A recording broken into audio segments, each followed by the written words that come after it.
أرئيست زينا حزب سمران كبابيون بچكانه ازوم عليتاوين አገልግሎት አንድነታዊ ኢሳያስ ያስካካሃሎም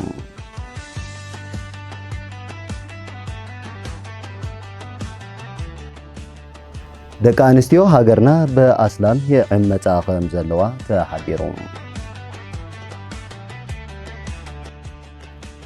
እስራኤል ሂዝቦላህ ዕጥቅ ከይፈተሐ ምስ ሊባኖስ ልዝብ ከም ዘይትገብር አፍሊጣ ልባዊ ሰላምታና ይብጻሕኩም ኣብ ኩሉ ኹርናዓት ዓለም ኮንኩም ፈነወና ኣብ ምክትታል ትርከቡ ዝኸበርኩም ተዓዘብትና ንሎሚ ዝተዳለዉ ዜናታት ዘቕርበልኩም ሓበን ተኽሊኤ ንምክትታልኩም ካብ ልቢ እናመስገና ናብ ዝርዝር ዜና ክንሰግር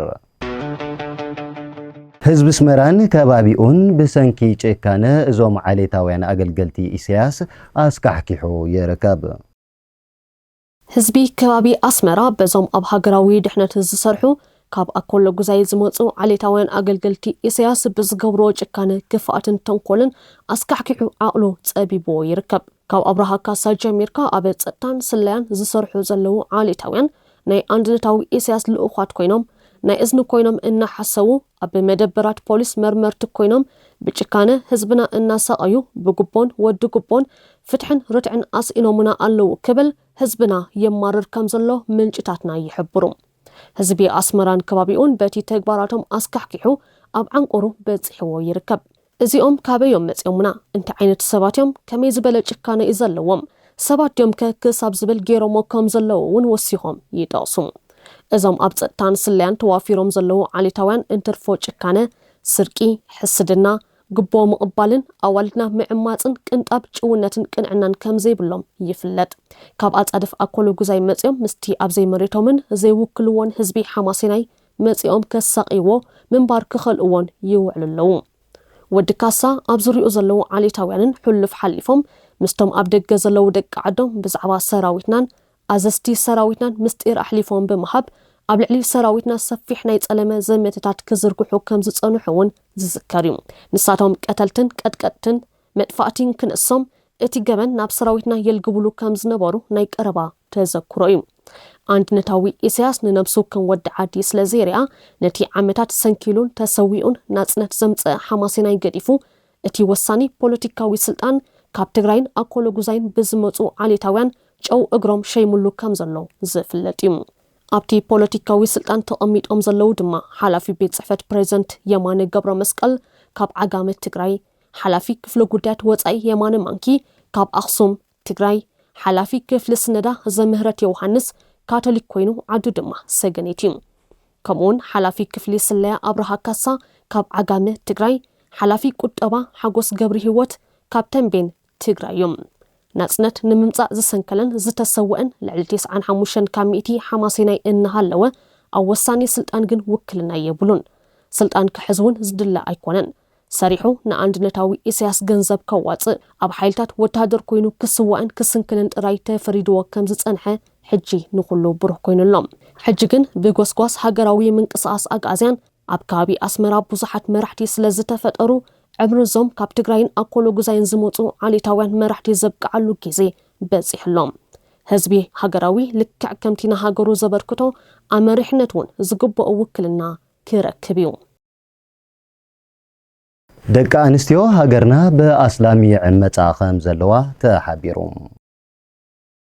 ኣብ ሃገርና ኣብ ልዕሊ ደቂ አንስትዮና ዝግበር ጾታዊ ዓመጽ እናሓየለ ይኸይድን ኣዋልድና በበስሒ በአስላሚ ዕመጻ ከም ዘለዋን ምንጭታት ቴሌቪዥን ሃገር ሓማሴን ኣረጋጊጾም ብመሰረት ካብ ምንጭታትና ዝረኸብናዮ ሓበሬታ እቲ ኣስላማይ ንሰለስተ ኣዋልድ ትግርኛ ዓሚጹ ብስግረዶ ሃዲሙ ከም ዝኸደ ክፍለጥ ተኻኢሎም ሓንቲ ካብተን ዝተዓመጻ ድማ ከቢድ ዝኾነ ስነ ኣእምሮዊ ጭንቀት ስለ ዝፈጠረላ ርእሰ ቅትለት ክትፍጽም ከም ዝፈተነት እዩ ዝሕበር ዘሎም ኣስማት ናይዘን ዝተዓመጻ ኣሕዋትና ድማ ንኽብረንን ሞራለንን ንወለደንን ክንብል ካብ ምጥቃስ ተቆጢብና ኣለና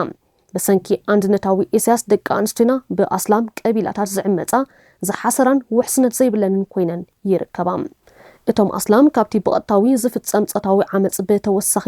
ንኣዋልድ ትግርኛ ብዕርክነት ሒዞም ምስ ኣራኸስውን ምስ ወለዱለንን ኣብ መወዳእታ ገዲፎምን ከም ዝኸዱ ይፍለጥ በዚ ከዓ መጻኤን ጸልሚቱ ሓዲግ መዲግ ዝኾነ ኣሕዋትና ቁጽረን ዝነዓ ኣይኮነን እቲ ኣዋልድና ንምውራድ እታ ሓመረት ሃገርና ዝኾነ ስድራቤት ትግርኛ ፋሕ ንምባል ዓጢቑ ዝተበገሰ ሓሳድ ኢሳያስ ነቶም ካብቲ ኣብ ሱዳን ዝካየድ ዘሎ ኩናት ሃዲሞም ኣብ ኤርትራ ክዕቀቡ ዝመፁ ሱዳናውያን ኣብ ክንዲ ካብ ሕብረተሰብ ኣርሓ ኣቢሉ ማዓስከር ዝሰርሐሎም ብሰንኮም ክመፅእ ዝኽእል ማሕበራዊ ሽግራት ዕጅብ ከይበሎ ማዓስከር ኣይንሰርሐን ብምባል ኢሳያስ ገዛውቲ ተኻርዮም ኣብ ማእከል ኣስመራን ካልኦት ከተማታትን ክቕመጡ ከም ዘፍቀደሎም ዝርስዕ ኣይኮነን ከም ሳዕቤኑኻ እቶም ሱዳናውያን ኣብ ማእከል ኣስመራ ኣዋልድና ክዕምፁ ከራኸሱም ስለ ዝጀመሩ ብዙሓት ካብኦም ጠኒሰን ክወልዳ ተገዲደን ኣለዋ ብሰሪ እዚ አንድነታዊ ኢሳያስ ኣሕዋትና መጻወቲ ሰብ ስልጣናት ኣዕራብን ሱዳናውያንን ኮይነን ይርከባ ካብዚ በተወሰኺ ጓል ኣንስተይቲ ትግርኛ ንፈለማ ግዜ ኣብ ሃገራት ሱዳን ማእከላይ ምብራቕ ኤውሮጳ ኣብ ምንዝርና ተዋፊራ ትርከብ ጓል ኣንስተይቲ መሰረት ናይ ስዳና ብምዃና ንሓንቲ ሃገር ከተዕንዋ ተደሊኻ መጀመርታ እትገብሮ ጓል ኣንስተይቲ ምህራም እዩ ዕላማ አንድነታዊ ኢሳያስ ድማ ከም ኣካል እቲ ኩሉ ግዜ ዝገብሮ ምንዝርና ድኽነት ጾታዊ ዓመፅ ኣተኣታቲኻ ንሕብረተሰብ ትግርኛ ፋሕ ንምባል እዩ ኣብያተ ዕዮታት ሃገርና ኣገልግሎት መሃብ ዳርጋ ደው ምባለን ተሓቢሮም ብሰንኪ አንድነታዊ ኢሳያስ ዓቕምታት ሃገርና ሙሉእ ብምሉእ ስለ ዝተጸንቀቐን ትካላት ስለ ዝዓነወን ሎሚ ኣብ ሃገርና ኣብያተ ዕዮታት ንህዝቢ ኣገልግሎት ካብ መሃብ ደው ኣቢለን ከም ዘለዋ ተሓቢሩ ዋላ እቶም ሓለፍቲ ሚኒስትርታት ዝበሃሉ ቤት ጽሕፈት ዓጺኦም ኣፈቐዶ ቤት ሸህታት ኮፍ ኢሎም ክሓሚ ከም ዝውዕሉ ምንጭታትና የረጋግጹ ዝስራሕ ስራሕ ዝጽሓፍ ወረቐት ከም ዘይብሎምን ብወልፊ ተጠቂዖም ናሽጋራን መስተን ኮይኖም ከም ዘለዉ ምንጭታትና ወሲኾም ይጠቕሱ ኣጋጣሚ ገለ ነገር ዝውዳእ እንተሎ ድማ ብሰበይ ሰብካ ኢኻ ትረኽቦም ዝበሉ እቶም ምንጭታትና ካብ 5,000 ክሳብ 10,000 ነቕፋ ግቦ ከፊልካ ከም ዝፍጽሙልካ ኣረድዮም ነዘን ዝተቐበልወን ግቦ ድማ ኣብ ቤት መስተታት የጥፍእወን ይብሉ ኣብ ካልኦት ሃገራት ዋላ ኣብቶም ጨቁንቲ ስርዓታት ቁጠባዊ ትካላት ሚኒስትርታትን ወተሃደራዊ ትካላትን ኣለዉ እቶም መራሕቲ ብኦቢሎም እዮም ነቲ ህዝቢ ዘመሓድርዎ ኣብ ኤርትራ ግን ትካል ዝበሃል ከም ዘየለን አንድነታዊ ኢሳያስ ጥራሕ በይኑ ከም ዘሎን ይፍለጥ እቲ ሓሳውን ዘይብቑዕን ኢሳያስ ሙሉእ ብምሉእ ስልጣን ክብሕት ብመላይ ካብ 1991 ናትሒዙ ዝነበሩ ትካላት በኣልማማ ክዕንዎምን ዝነበሩ ብቕዓት ሰባት ከኣስሮምን ክሰጎምን ከም ዝጸንሐ ዝፍለጥ እዩ ሎሚ ዳርጋ ኩለን ቤት ዕዮታት መንግስቲ ኣገልግሎት መሃብ ደው ኣቢለን ኣለዋ ክሳብ ሕጂ ዝሞቱን ኣብ ዓራት ተደኒሶም ስራሕ ደው ዘበሉ ሚኒስተራትን ነቲ ቦታኦም ዝትክእ ሰብ ክምደብ ስለ ዘይድለ እታ ቤት ዕዮ ብኣቢላ ትዕጾ ብሚኒስተር ወልደንኪኤል ገብረ ማርያም ዝምራሕ ዝነበረ ሚኒስትሪ ዞባዊ ምምሕዳር ብስፍሓት ኤፍሬም ዝመሓደር ዝነበረ ሚኒስትሪ ጸዓትን መዓድንን ከምኡውን ሚኒስትሪ ምክልኻል ሰብ ከይተመደበሉ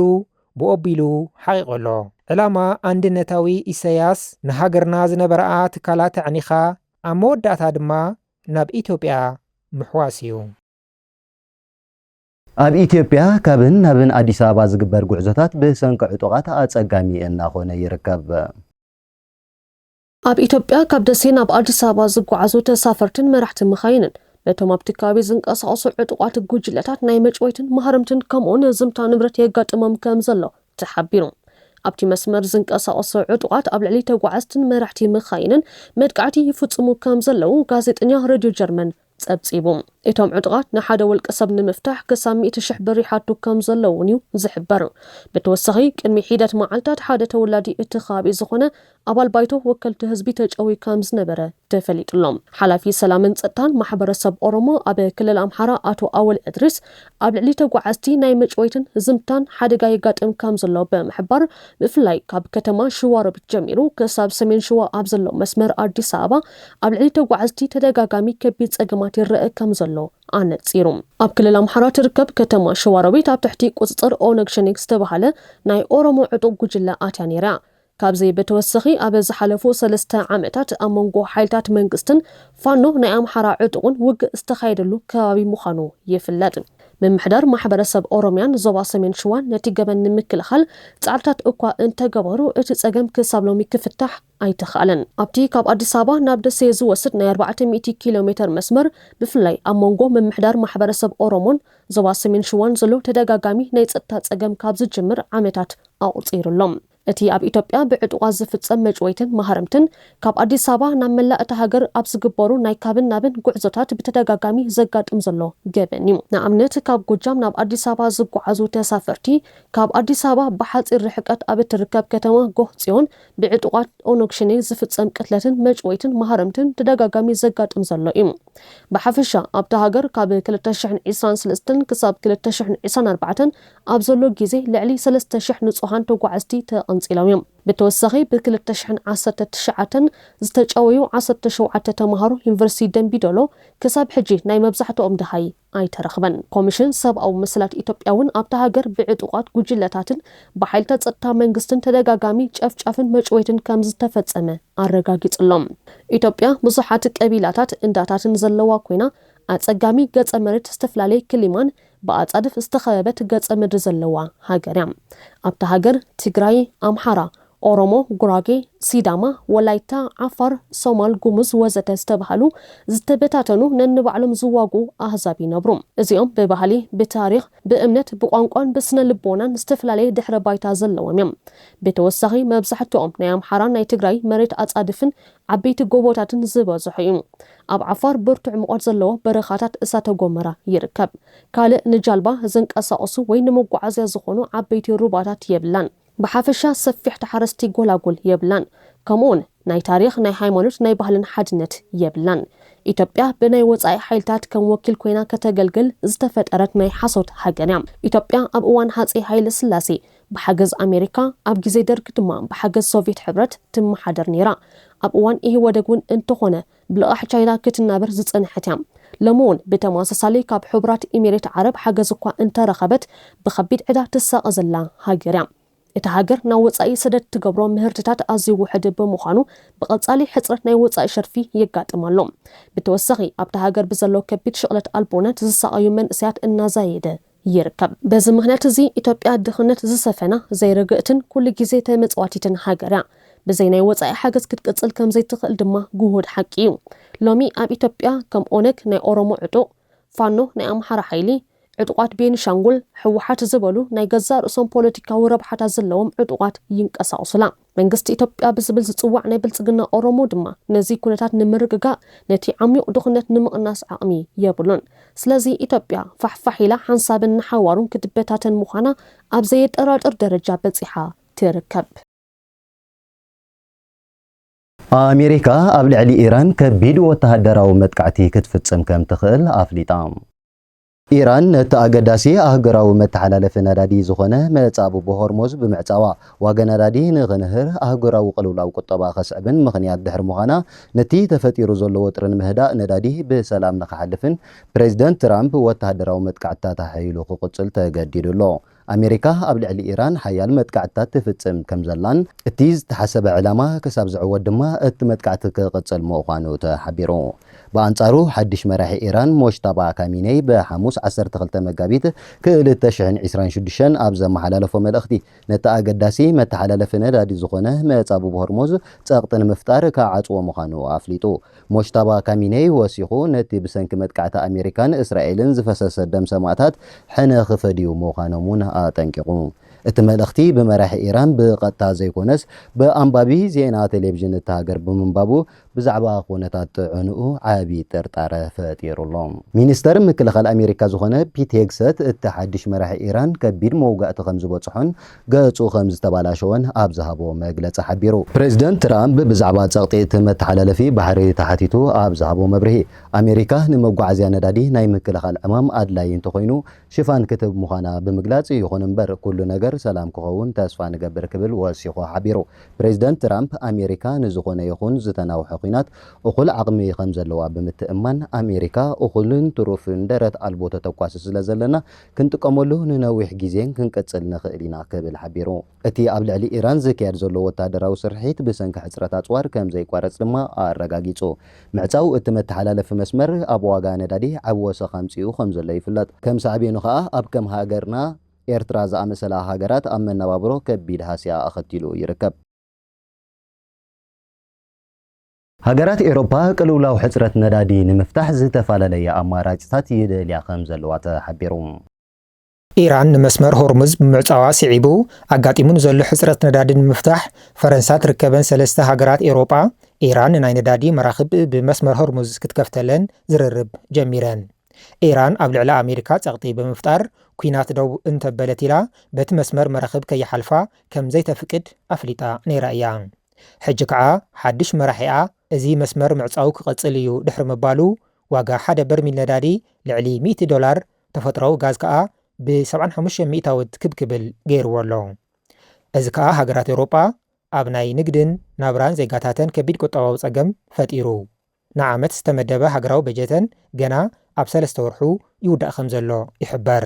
ነዚ ቁጠባዊ ቅልውላው ደው ንምባል ሰለስተ ሃገራት ኤውሮጳ ምስ ኢራን ንምዝርራብ ዘቕረበኦ ሓሳብ ካብ ኢራን ዝተዋሃበን ኣወንታዊ መልሲ ዛጊድ ከም ዘየለ ተሓቢሩ። ካብዚ ብተወሳኺ ኣሜሪካ ንሩስያ ኣብ ልዕሊ ዩክሬን ወራር ፈፂምክ ብምባል ኣብ ዕዳጋ ነዳዲ እገዳ ገይራትላ እኳ እንተጸንሐት ኢራን መስመር ሆርሙዝ ብምዕፀዋ ከቢድ ሕፅረት ቀረብ ነዳዲ ስለ ዘጋጠመ ግና እቲ ቅልውላው ንምፍታሕ ኣሜሪካ ብሩስያ ዝነበራ እገዳ ኣልዒላቶላ። ሩስያ ቅድሚ እገዳ 12 ሚእታዊት ናይ ዓለምና ቀረብ ነዳዲ ትሽፍን ነይራ። ካብዚ ድማ ልዕሊ $160 ቢልዮን ዓመታዊ መኽሰብ ትረክብ። እስራኤል ሂዝቦላ ዕጥቁ ከይፈትሐ ምስ ሊባኖስ ልዝብ ከም ዘይትገብር ኣፍሊጣ። መንግስቲ እስራኤል ምስ መንግስቲ ሊባኖስ ተመሳሳሊ ዕላማ እኳ እንተሃለዎ እስራኤል ግን እትፃዊዒት ሰላም ሕጂ እውን ኣይከውን እዩ ግዚኡ ሓሊፎ እዩ ብምባል ኣይተቐበለቶን። መንግስቲ ሊባኖስ ነቲ ክሳብ ኣፍንጭኡ ዝተዓጠቐ ሂዝቦላ ዕጥቁ ከፍትሖ ከም ዘይክእልን ናብ ሕድሕድ ኩናት ከስዕብ ከም ዝኽእልን እያ እስራኤል ትገልጽ። ፕሬዚደንት ሊባኖስ ዮሱፍ ኣውን ሃገሩ ናይ ሰላም ዘተ ንምክያድ ድልብቲ ምዃናን እቲ መስርሕ ኣብዚ ሰሙን እዚ ክጅምር ድሌት ከም ዘለዎን ሓቢሩ። እቲ ዘተ ዕጡቕ ጉጅለ ሂዝቦላ ብክልተ መጋቢት ብመዋሊቱን ሓጋዚቱን ኢራን ብምሕጋዝ ኣንጻር እስራኤል ዝወልዖ ኩናት ደው ንምባል ዘዓለመ እዩ። ምስቲ ፕሬዚደንት ብቐረባ ዝሰርሑ ሰበስልጣን ከም ዝሓበርዎ እቲ ፕሬዚደንት ነቲ ዘተ ክመርሑ ይኽእሉ እዮም ዝበሎም ሰባት ይሸይም ከም ዘለዎ ኣረዲዩ። ብዘይካዚ ሓደ ምስቲ ፕሬዚደንት ብቐረባ ዝሰርሕ በዓል ስልጣን ብዛዕባ እቲ ኩነታት ተሓቲቱ ኣብ ዝሃቦ መብርሂ ኩሉ ነገር ኣብ ዙርያ ጠረጴዛ ንዘተ ቀሪቡሎ ክብል ንሮይተርስ ሓቢሩሎ። መንግስቲ ሊባኖስ ኣብ ዝሓለፉ ሰሙን ንጥፈታት ዕጡቕ ጉጅለ ሂዝቦላ ከም ዝኣገደ እኳ እንተገለጸ ነቲ ክሳብ ኣፍንጭኡ ዝተዓጠቐን ብኢራን ዝሕገዝ ጉጅለ ብተግባር ደው ከብሎ ግን ኣይከኣለን። ዝኸበርኩም ተዓዘብትና ንሎሚ ዝነበሩ ዜናታት ኣብዚ ዛዚምና ኣለና። ንምክትታልኩም ብልቢ እናመስገና ምስ ተረፉ መደባት ክንሓድገኩም ሰሰና እዩ።